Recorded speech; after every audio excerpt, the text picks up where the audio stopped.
بسم اللہ الرحمن الرحیم۔ السلام علیکم۔ نماز کے بعد سب سے اچھی دعا یہ ہے، یہ دعا ایک مرتبہ ضرور پڑھیں۔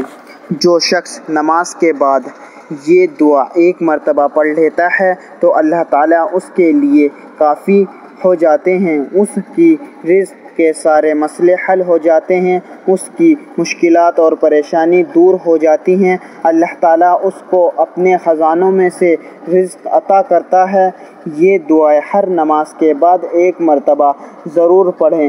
دعا نمبر 1، لا الہ الا اللہ وحدہ لا شریک لہ لہ الملک ولہ الحمد وہو علی کل شیء قدیر، اللہم لا معنی لما اعطیت ولا معطی لما منعت ولا ينفع ذا الجد منک الجد۔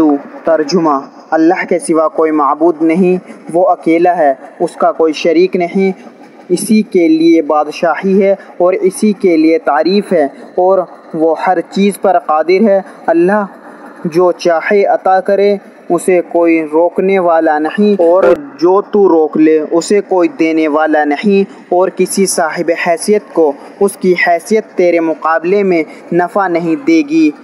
مزید اسی طرح کی اسلامک ویڈیو کے لیے چینل زماں ملک کو سبسکرائب کریں اور ویڈیو کو لائک اینڈ شیئر ضرور کریں۔ جزاک اللہ، شکریہ۔